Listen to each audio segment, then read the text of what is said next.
Assalamualaikum warahmatullahi wabarakatuh. Live from Holo Sulu.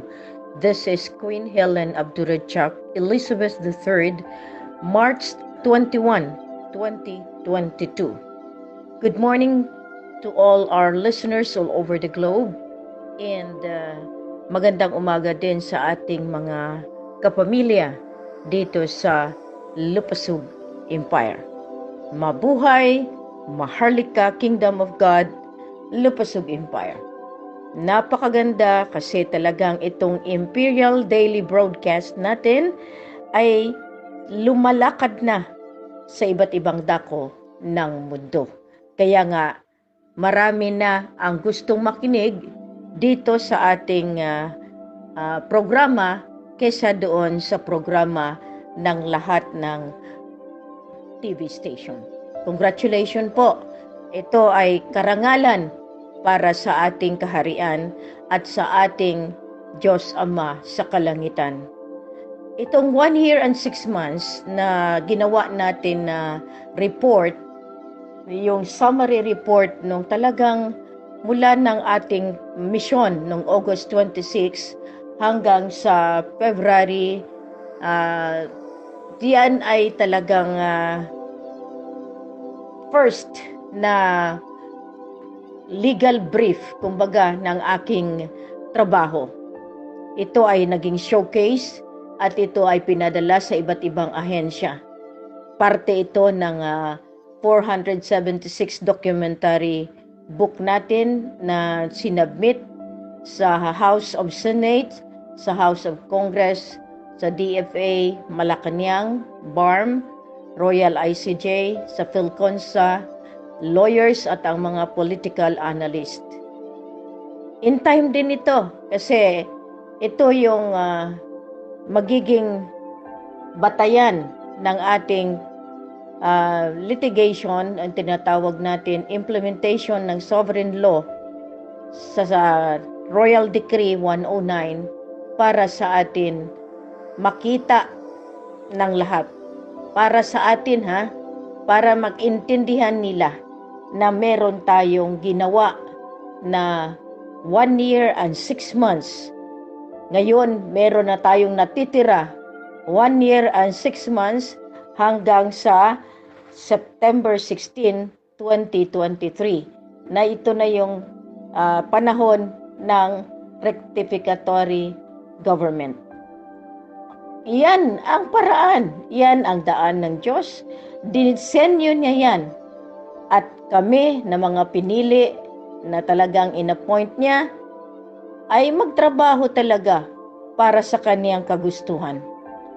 Kaya lahat ng Kristiyano, Muslim, tribals, magkaisa para sa programa ng Peace and Prosperity.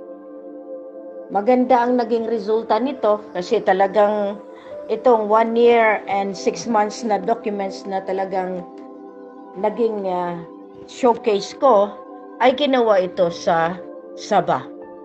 Yun na yung panahon na talagang naghahanap ako ng kasagutan kung paano solusyonan ang ating Mindanao, ang ating minsupala na punong-puno ng problema, punong-puno ng patayan. Ang cover slip nito talagang napakaganda at kung ito rin isa sa mga dokumento na inangkin, inari ng mga naglalakad dito na mga nagsasabi na nagbahay-bahay sa mga pamilya na yung dokumento namin ay dokumento nila. Di nagpatunay lamang na sila yung kumopya. Kasi malalaman at malalaman ng sambayanan kung sino, anong utak nila, anong mga gawa nila. Biro mo pinuntahan nila yung aking kapamilya dito at sinisira parang tulad dating gawi.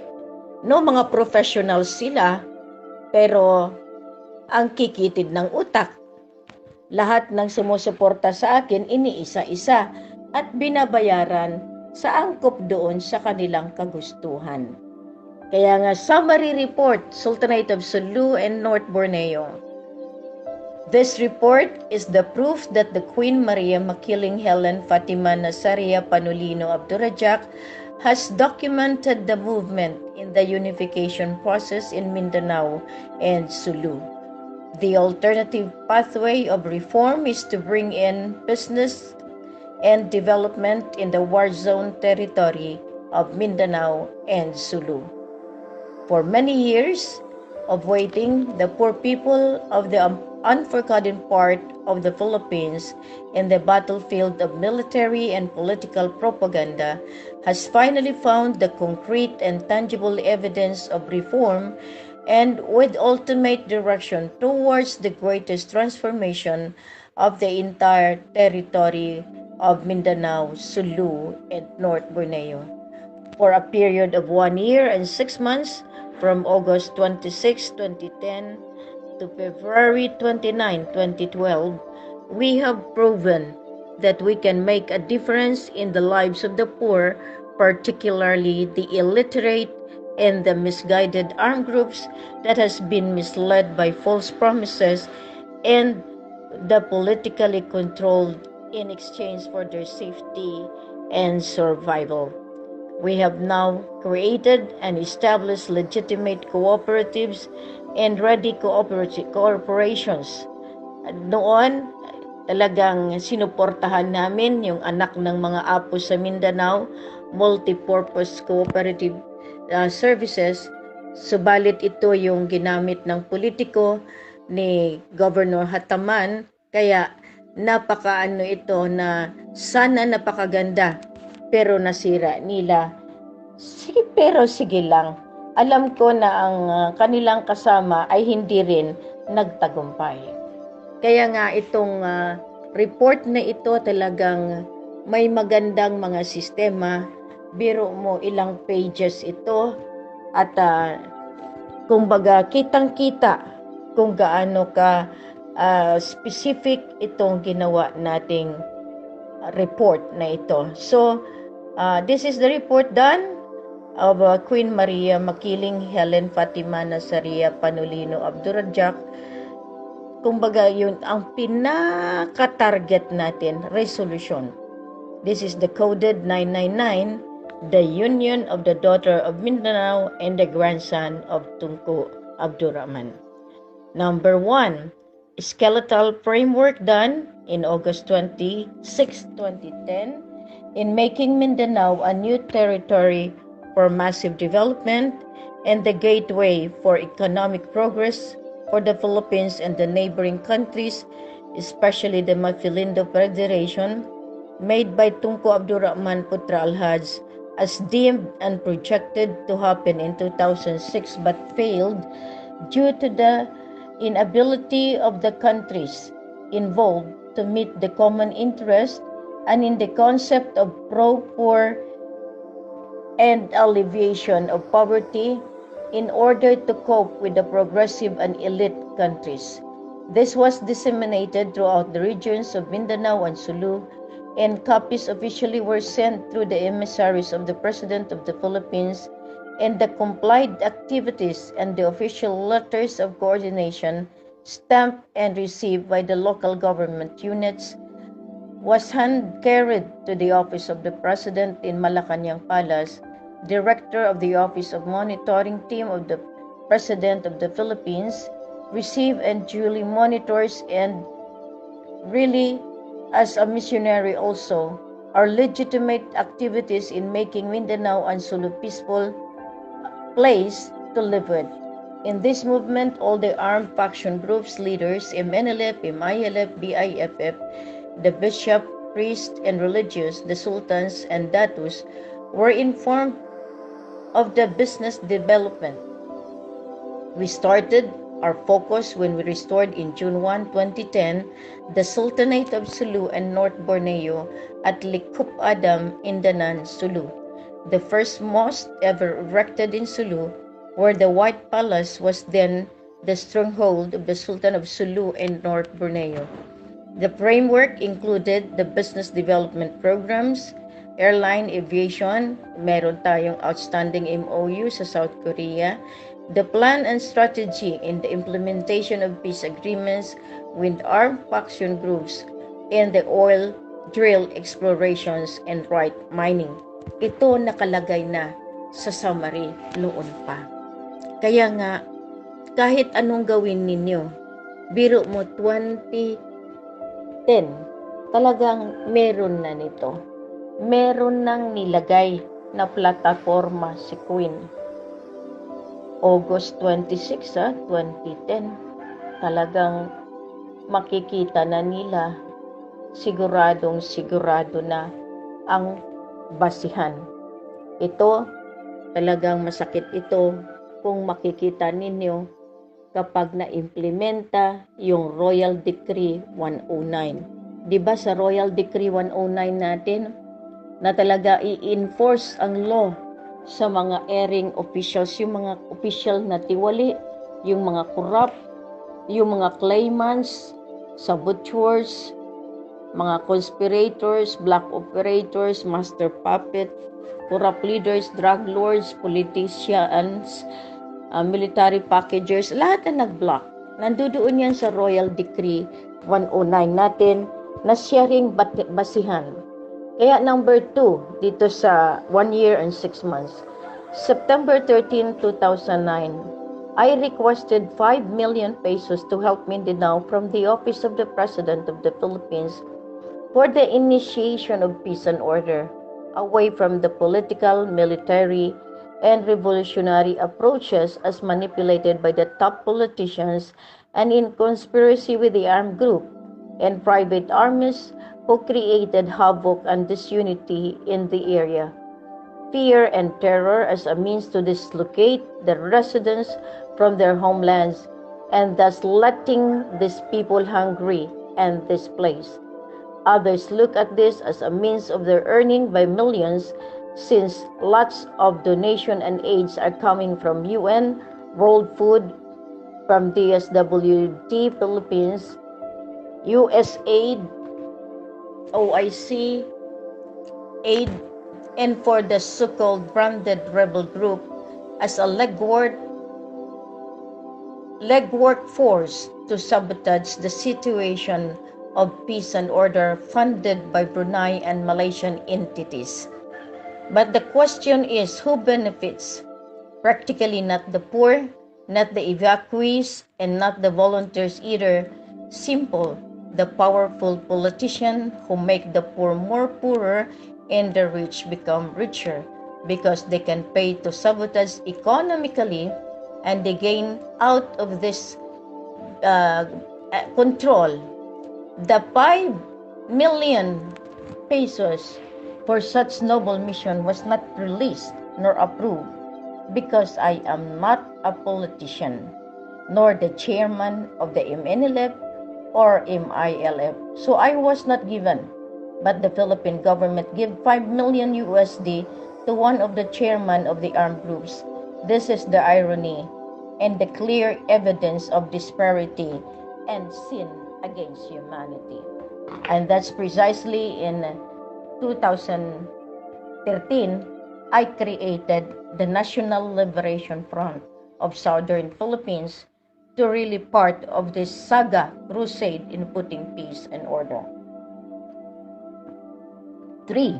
September 23, 2010 was the installation of the late Moniera Pindaton, the daughter of the late Senator Salipada Pindaton, the man who fought for Mindanao and held the secret of conspiracy and manipulations of the Bangsamoro people, that up to now his chamber at the Senate House is left untouched and locked up. I did ask for the funding for Queen Moniera to start her reign and help her people with a strong knowledge and conviction that I can help her restore the true peace and order in Mindanao, and practically realign the leaders of the clan and put justice through the support of the members of each clan.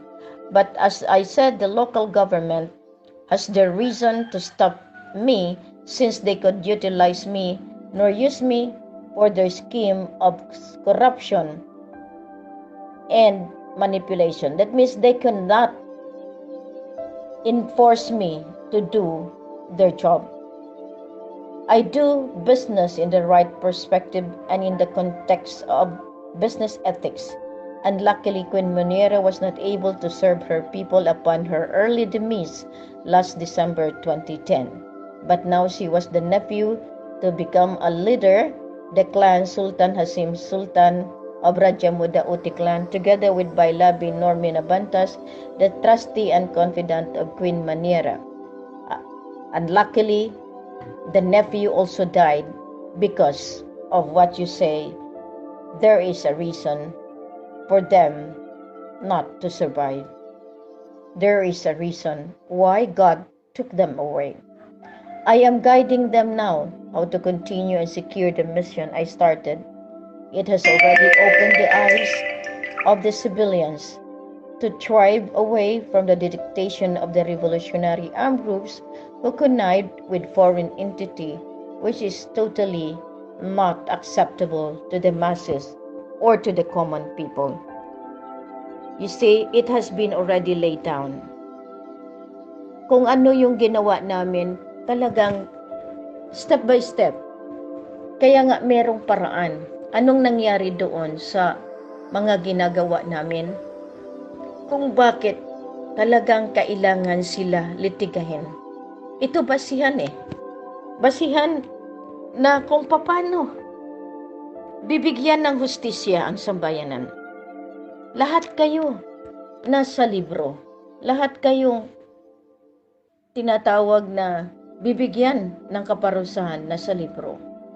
Number 4, due to the magnanimous critical state of suppression and oppression among the people, I needed to make a concrete move on how to implement the skeletal framework that I laid down in the resolution of the peace and order, since it was at the height of the political and military drama, the Maguindanao Massacre. As I told the Office of the Chief of Intelligence of PNP and the Department of National Defense of the Philippines, that all I wanted is to stop all these games because we hold the truth and the masterpiece of evidence are with us, and seal all the top political figure from the former presidents down to the Senate, to the Congress, to the LGUs are puppets of the political packagers, tycoons, and bankers who can dictate because they have money to control.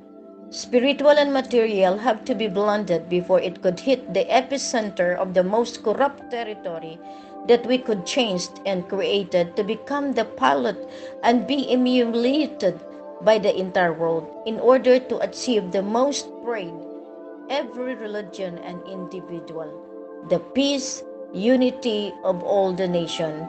And for us, the prime objective of our mission is universal brotherhood rooted in respect, truth, and justice. 2010 yan 2011. Makikita mo na talagang consistent yung laban. Resolution.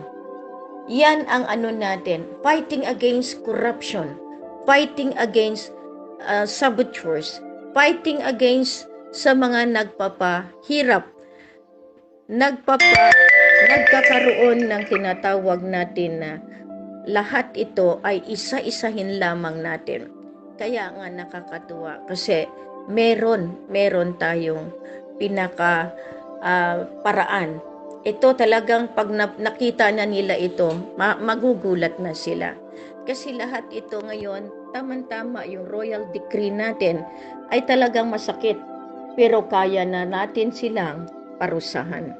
Number 5, October 10, 2010, yung 10-10-10, I gathered all our elders to do the traditional offering to Allah and to all our ancestors. This is the time that I sent to all the world the message of the new hope that with our union coded 999 September 9, 2009 and officially and legitimized in the Philippine law in September 29, 2009, and of course the 2009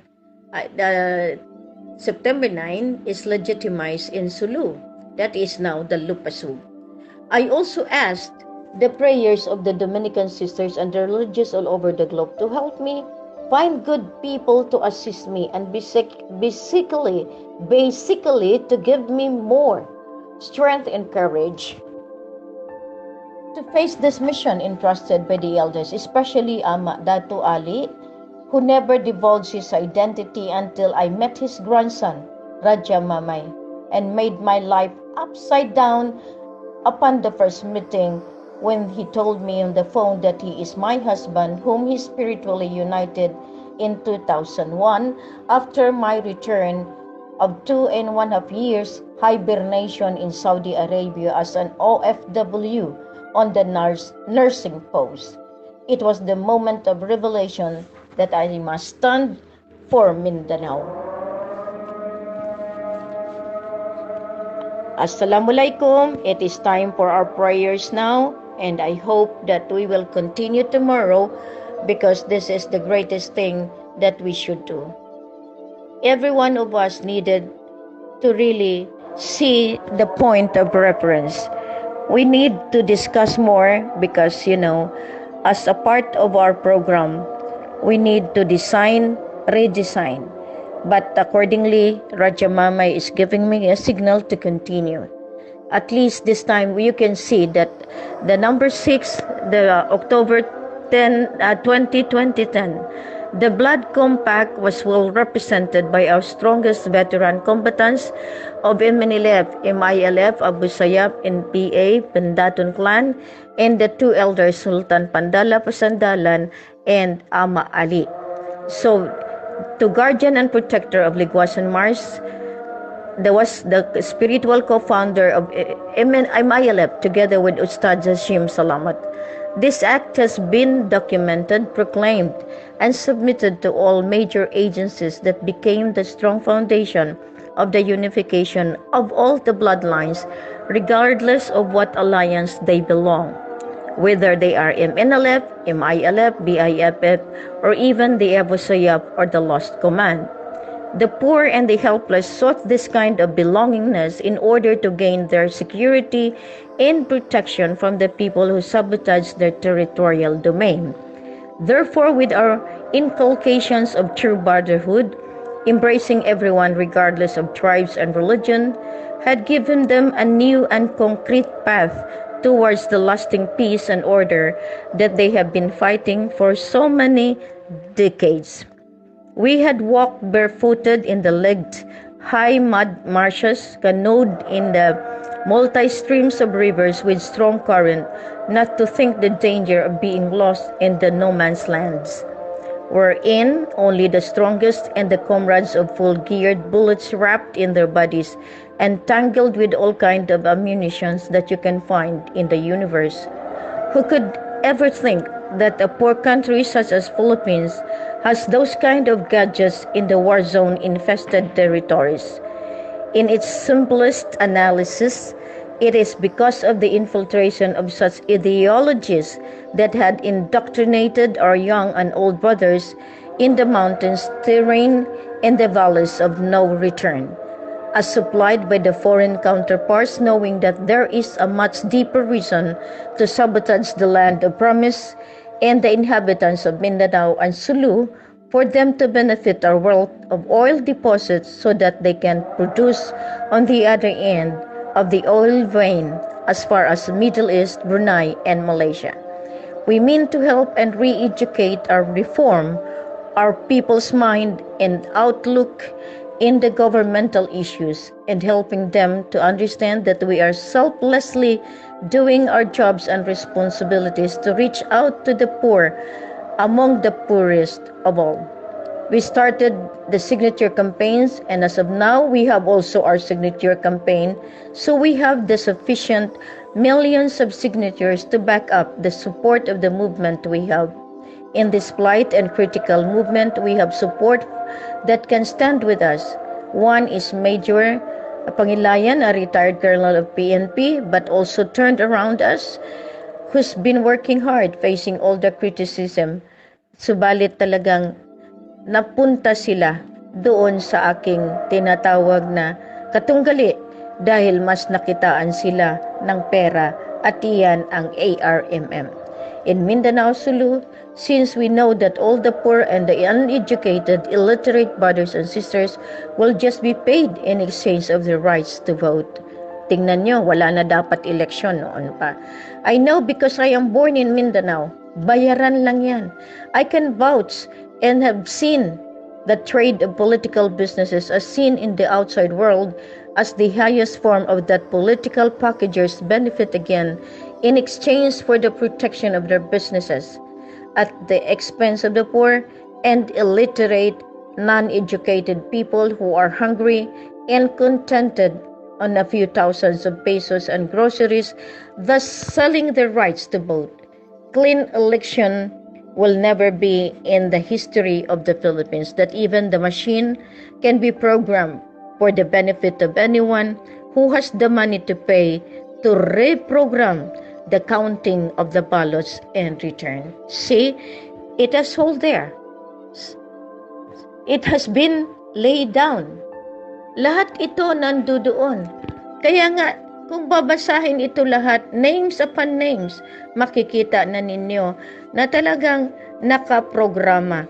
This is, maliliit pa ang mga font nito ha, 22 pages. Ginawa ko ito in 6 hours in Sabah, Malaysia. Ibig sabihin, the guidance of the Holy Spirit. I-continue natin iyan, o kaya mas maganda kung ililay down ko yan na tuloy-tuloy para mas maganda yung pakinig ninyo at hindi ninyo yung boses, kasi alam natin na talagang napaka ganda kung makita ninyo one by one na talagang armado tayo ng tinatawag na dokumentaryo. Kaya nga, pasensyahan po yung mga gumagamit ng aking mga libro, yung aking mga ginawa, dahil isang tingin lang, isang dinig ko lang, alam na alam ko na nilagyan nyo lang ng kulay, ng kunting mga salita, at sa inyo na, at inyo na. Sa inyo na yung blood compact, sa inyo na yung papeles ni Ama Pandala para ma-justify. Sa inyo na rin, kaya nga nakakatuwa dito, sa inyo na rin lahat, no? Kapag napasubo kayo, mas kakampihan nyo ang mali at sisirain nyo yung totoo. Ganyan kayo? Anong nakikita nyo? Self-justification? Rationalization? Para kayo ay kilalanin? Mali po yun. Kaya nga sana yung mga taong mahilig manggamit, tama na. Kasi lahat ito, meron end of the program. Biro mo, nandiyan na pala kayo sa libro. Nakalagay na pala kayo na mag-ingat sa mga mapagkunwari, matatamis na dila. Mag-ingat sa mga taong kunyari nasa tabi, kunyari nagsusuporta. Pero iyon pala ay nasa kabilang bangka, nasa kabilang ibayo ang kanilang loyalty. Kaya, magandang umaga po sa inyo lahat. Thank you very much for listening. And I could tell you, we are armed with proper documents to implement Royal Decree 109. I will continue that tomorrow, or I can put it in one setting wherein I could broadcast it straight and put it in a nice program wherein you can read it all. You can listen it all in one shot. Good morning, good morning. God bless everyone. Allah protect us. Masalam.